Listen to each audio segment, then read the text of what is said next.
Welcome to First Encounters, where we share what it's like to visit a place in the national park system for the very first time. In the summer of 1897, a ship docked at the Seattle waterfront and changed everything. The Portland arrived from Alaska on July 17th, carrying what newspapers reported as a ton of gold. Word spread within hours. Within days, men were quitting jobs, selling everything they owned, and flooding into the streets of Seattle looking for one thing, a way north. That story, the chaos, the fever, the desperate optimism of it, began right here, in what was then the commercial heart of Seattle. Today, a small but remarkably well-done National Park Service site preserves the memory of that moment in a building in Pioneer Square. We visited in September, just before boarding a cruise that would take us north along the same coastline those gold seekers traveled more than a century ago. It felt like the right place to start our journey north. The Seattle unit of Klondike Gold Rush National Historical Park is easy to miss if you're not looking for it. It occupies a storefront in Pioneer Square, Seattle's oldest neighborhood, just a few blocks from where the original outfitting stores once stood. It's also free, no entrance fee, no reservation required. Just walk in. Inside, the NPS has done something that the best small park sites do well. They've taken a very big story and made it feel immediate. The exhibits don't try to cover everything. They focus on Seattle's specific role, not as the place where gold was found, but as the place where the rush was launched. One of the first things you encountered inside is the General Outfitters exhibit, a recreation of the kind of store that lined these blocks in 1897 and 1898. The Canadian government required each person entering the Yukon to bring a year's worth of supplies, roughly a ton of goods per person. That created an enormous industry overnight. Seattle Outfitters couldn't stock shelves fast enough. Cooper and Levy, John B. Aiden, dozens of storefronts became overnight operations supplying everything from boots to bacon to blasting powder. Looking at the exhibit, you get a sense of the logistics of the thing. This wasn't just a spontaneous stampede. It required planning, money, and a city infrastructure willing and able to support it.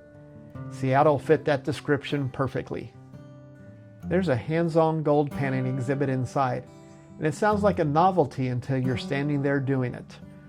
The technique is straightforward. Swirl water in a pan. Let the heavy material settle to the bottom. Gradually wash the lighter sediment away. Gold, being dense, stays behind. The problem is that finding enough of it to matter required doing this thousands of times in freezing water and remote creek beds for months or years at a stretch. The exhibit makes the allure feel real for a moment. And then standing there, you start to do the math. Most of the men who made the journey didn't find significant gold. The ones who got rich were largely the ones who sold them the equipment. The miner's cabin exhibit is a small, reconstructed interior, the kind of shelter that would have been home for weeks or months in the Yukon. It's tight, a bunk, a small stove, basic tools, minimal light. The winters in the region run long and dark, with temperatures that drop well below zero. The cabin is meant to be functional, not comfortable. Standing in that recreation, the human cost of the rush becomes a little more concrete. The Goldfields were hundreds of miles from any real city, accessible only by brutal mountain passes and long river routes. The people who went were betting their lives on the chance of a fortune, and most of them lost that bet. There's a restored Alaska Steamship Company ticket window inside the visitor center, and it's one of the most evocative objects in the space. This is where it became real. You could stand at the dock, you could walk to the outfitting stores, you could read about the gold in the newspapers. But buying a ticket north was the moment of commitment. Once you handed over that money and took that ticket, you were going. The steamship companies were another major beneficiary of the rush.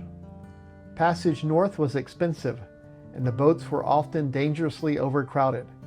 But they couldn't keep up with demand.